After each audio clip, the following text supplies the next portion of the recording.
A warm welcome to our environment magazine, Eco Africa. After months of restrictions imposed because of the coronavirus pandemic, public life is slowly returning to normal. That applies here in Uganda as well as to many other countries in Africa. To find out more, let's ask my co-host in Nigeria. Hello, Niota. How are you doing? Hello, Sandra. We're good here, and indeed, it's been wonderful seeing how life is slowly returning to normal. Still, I'm also glad that I'm here, that our reporters can finally travel and produce reports in their own countries. Here's a look at what we've lined up for this week.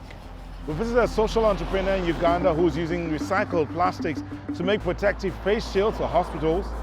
We find out about a new efficient form of water treatment in Germany.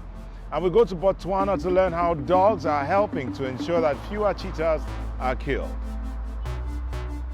We start off in South Africa. Here too, lockdown regulations have been eased in recent weeks, but the effects are still noticeable. Tourists are staying away and nature reserves and zoos are struggling financially. The coronavirus crisis has severely impacted South Africa's largest bird reserve as the World of Birds. Normally, it is filled with visitors, but these days it's empty, apart from a few employees and the birds, of course.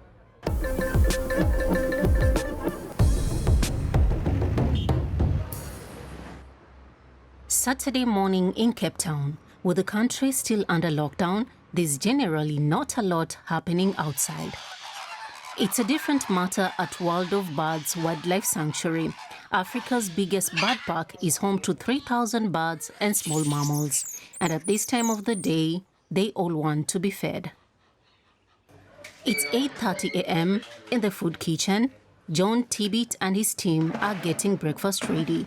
They're in charge of the hungry primates. This is about, I'd say, roughly about 20 kilos of food, and it normally takes us about an hour to dish up everything. We obviously always disinfect all our bowls before we use it, and so the cycle goes daily. Preparing meals for hundreds of different species require a lot of work and a diverse range of food: fruit, veggies, meat and grain. The monthly food bill adds up to 170,000 rand, the equivalent of over 8,000 euros. Local companies provide around half of that in sponsorship, but that still leaves the park with a big bill to foot. And at present, they're not receiving any entrance fees to cover that bill. The park closed its doors at the end of March because of the coronavirus pandemic. Manager Hendrik Low is worried. We're asking almost daily on Facebook and BackaBuddy for donations. We're asking in the media for donations, but the difference this time is that everybody's asking for donations, and at the same time everybody is struggling, so donations are coming in very slowly at the moment. 10 o'clock, it's feeding time. Prince is one of 15 staff members currently on duty. The park employs 40 people from the nearby community, but since the lockdown, only a skeleton crew has been present due to coronavirus regulations. Hand sanitizer, masks and social distancing are all part of the routine. It's a different story amongst the squirrel monkeys and ring-tailed lemurs. They all want to get the best bits, while the animals are enjoying their food. Hendrik checks in on the patients at the hospital.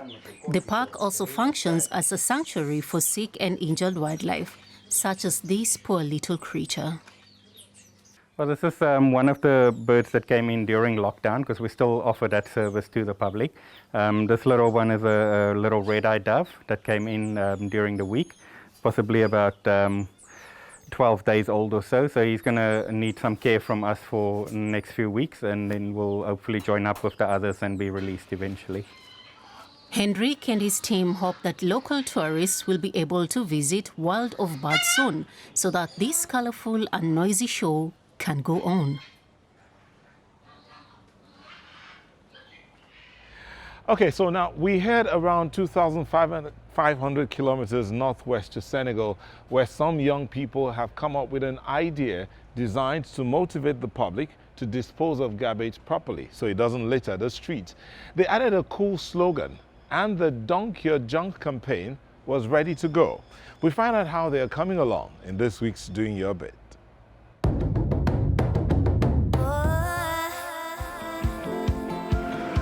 Many cities in West Africa don't have enough public trash cans. As a result, litter often ends up on the streets. To encourage people to dispose of their rubbish properly, Fode Camara from Senegal invented a basketball bin that makes throwing away litter a fun challenge. He and his team have designed a bin that's shaped like a basketball hoop. The net is handmade by one of his friends, each one woven like a fishing net. The hoop and the bin are made by the local metal worker. It takes around 2 days to finish one basketball bin. Fode and his friends pay for everything themselves. Their bins are placed at public spaces so passers-by have somewhere to dunk their junk. They call their idea Je marque, which means I score.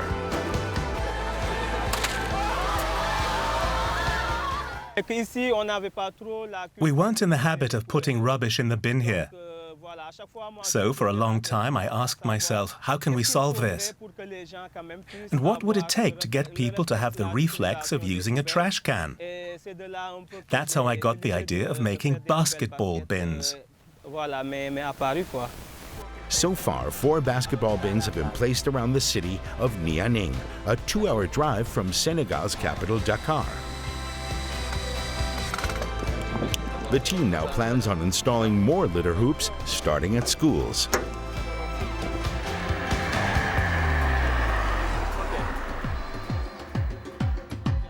And how about you? If you're also doing your bit, tell us about it. Visit our website or send us a tweet. #DoingYourBit. We share your stories.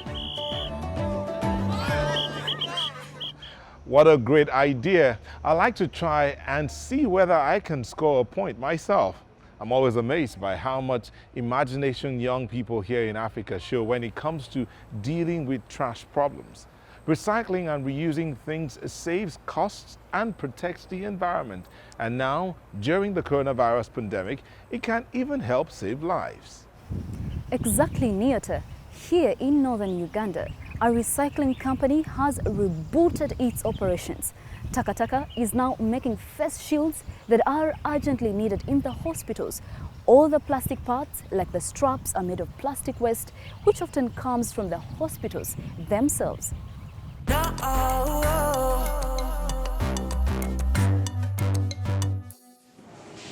Winnie Kayegi works at Gulu Hospital in northern Uganda on a ward not specifically for COVID-19 patients. Nonetheless, as a frontline healthcare worker, she's upgraded her personal safety precautions. It's very useful and very important in this time of COVID. Like, I can't get close contact to patients. When I'm carrying out my procedure, I protect myself very well.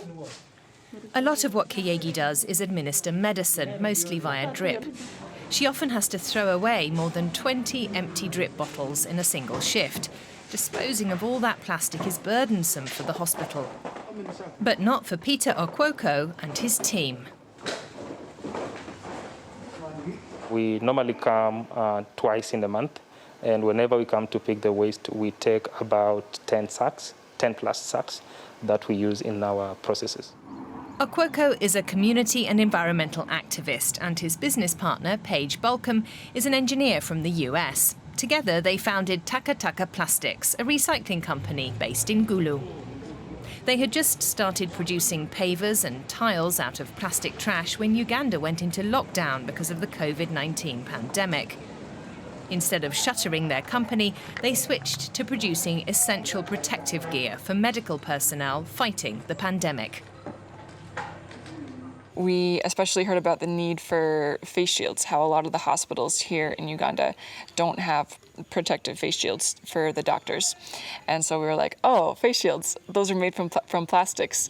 And that's what TACA Plastics does. Maybe we can do something to help. TACA TACA employs 14 young people to handle the production. First, they start by cutting the non-plastic material off the bottles. Then they wash them and leave them to dry in the sun. Then they shred the plastic before melting and moulding it into frames. After attaching the screen and the headbands, the face shields are ready to be used. These face shields, they can be reused. They can be disinfected and used again by the doctors and the medical staff. But if for some reason they get broken, or like even the scrap that we have from production, we can take it back to our shredder and we shred it and burn it back to small pieces, and then we can remelt it and make new face shields and new products from it again. The face shields cost around €2.50 each. Okwoko and Balcom say the company has so far sold about 1,000 of them, and for each one sold, they donate one to a hospital in the region. In Gulu, plastic litter can often be found in the streets. TACA TACA is now working with major sources of such trash, like markets and restaurants, to get rid of it.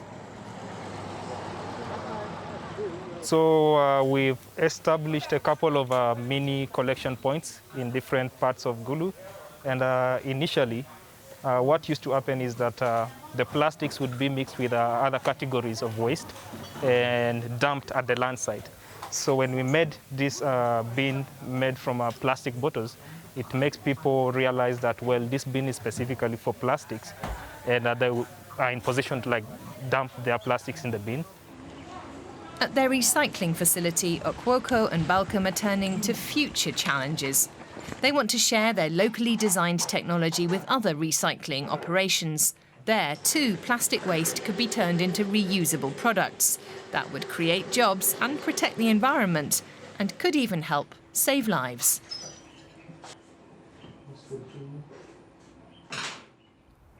What a good example of how little it takes to make a big difference. Sometimes it is harder. In Germany, a company is researching how to purify dirty water more efficiently. And the best part is the hydrogen created as a byproduct can be used to fuel cars. Sounds incredible, but it actually works. Though so far, they are still in the test phase. Big cities generate a lot of wastewater. Here in Berlin, much of it gets processed at this sewage treatment plant. It deals with the effluent of more than 1 million people, a quarter of the city's population. The water passes through a series of filter beds. Within a day, 98% of the impurities are removed. Nature deals with the other 2% after the water is fed back into the outside world. Before we release the treated wastewater, we add a lot of oxygen to make sure there's enough in our lakes and rivers for the fish and other life forms. As you can see, it creates foam, but only briefly. It's entirely biological and it soon disappears. Over there, it's gone already. The process of purifying wastewater is complex. Samples are taken at various stages in the process for analysis in the plant's lab. The water is brown because it contains lots of microorganisms, more than 200 species that are added on purpose so they can do their job, eat up dirt in the water. When they've finished their work, what's left over is sewage sludge. It's then fed into biogas digesters. The gas that's produced there powers turbines to generate electricity to run the treatment plant. What's then left over is process water, which is still pretty dirty. It can contain compounds that produce ammonia, which is toxic to fish. So this process water has to be purified some more. We use a biological process to clean that water. We deploy specialist microorganisms, different from the ones used in the first stage of the process. This second treatment step is complex and expensive.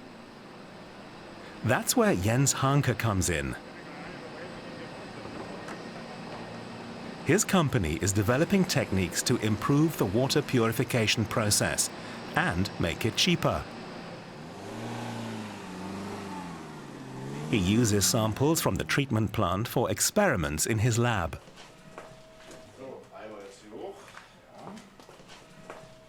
For him, wastewater is a resource, a raw material, and he hopes to make money with it one day.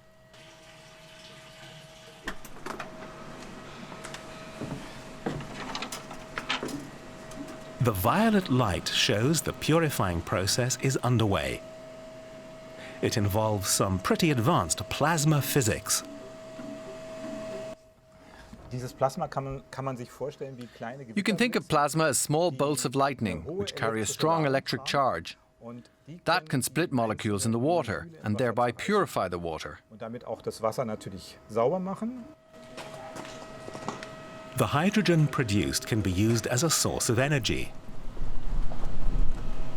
It can be mixed with biogas to create a fuel suitable to power a vehicle. This company van already runs on it. The company's test facility can currently purify 200 liters of wastewater a day. The facility itself is powered in an environmentally friendly manner with wind and solar energy. The next step for Graforce is to build a larger test facility at the water treatment plant itself.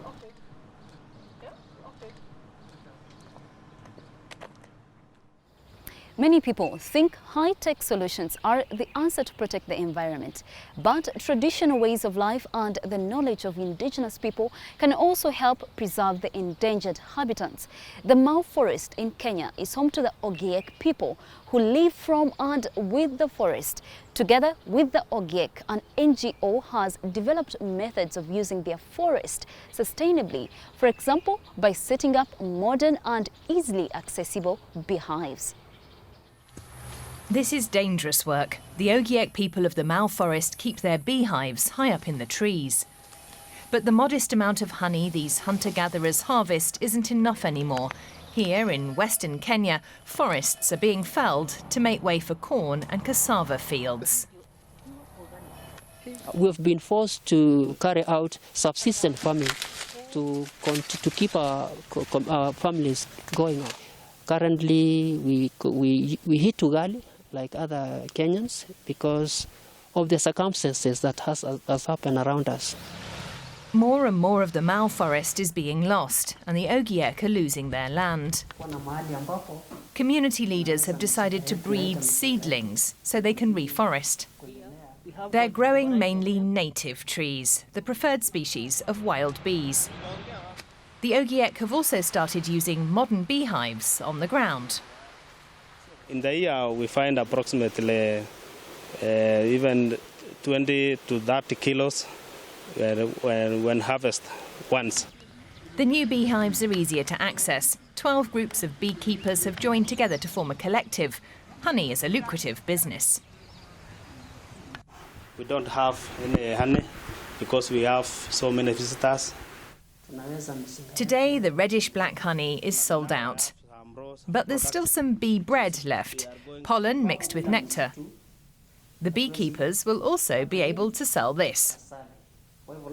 People have started learning that these Ogiek honey are purely organic. We are now trying to improve, because even the 12 groups they are talking about cannot satisfy the demand which is upcoming. We have got other communities members, those who have not joined. They still have the traditional beehives. In the long term, it's in their interest. Only by preventing further deforestation will the Ogieks and their traditions be able to survive.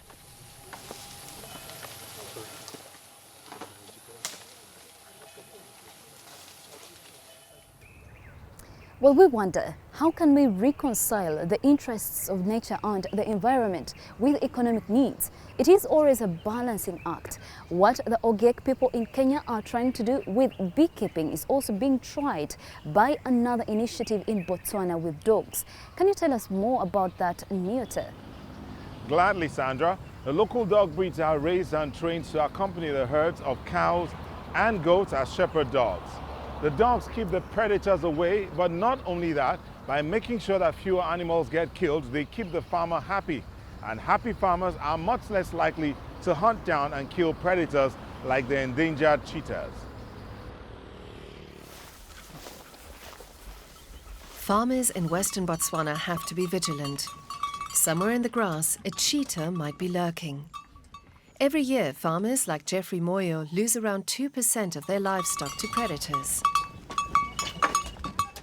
For small herders, the figure is even higher, as they often can't afford security fencing. It was a serious problem because I lost around 50-something. Of course. They were killing around 10 one time.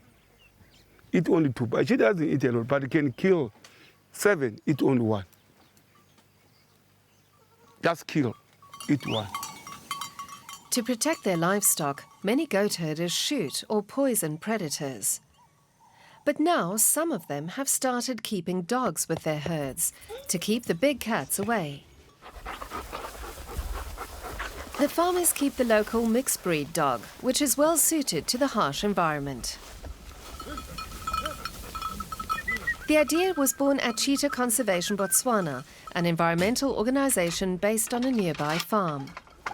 Dog trainer Connie Modise takes care of the puppies and raises them to become part of the herd, staying with them day and night to protect them against threats. We placed around 60 dogs so far in this area. We intend to place more dogs and trying to help farmers conserve their livelihoods and enhance, on the other hand, protecting our cheetahs in Botswana. 3 or 4 trained dogs protect the flock. Their presence and barking alone is often enough to keep predators at bay. Initiatives like this are part of a larger strategy to keep livestock from being harmed by wild animals. The Wildlife Organization also conducts research. Michelle Krull is the coordinator. She uses camera traps to learn more about cheetahs and develop solutions for human-wildlife conflict. The greatest numbers of cheetahs can be found in southern parts of Africa. They are skilled predators that can reach speeds of 100 kilometers per hour, making them the fastest land animals. But these days, their natural range is severely reduced. The destruction of their habitat, targeted killings by farmers, and the hunt for their fur has brought them to the brink of extinction.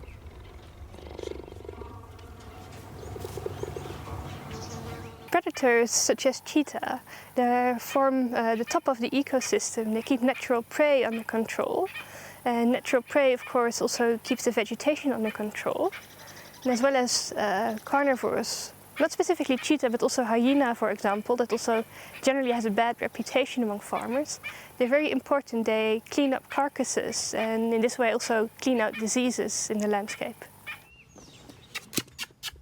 Since the program was launched in 2015, many farmers have stopped killing cheetahs.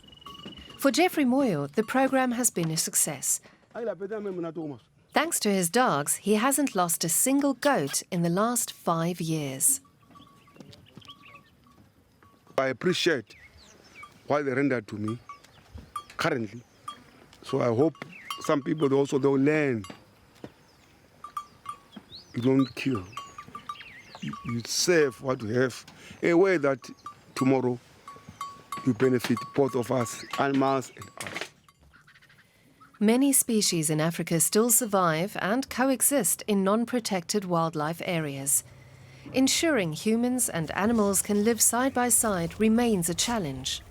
Thanks to conservation efforts, scientists estimate that today there are some 7,000 cheetahs living in the wild. And some of them owe their lives to the dogs that watch over the flocks in the Kalahari.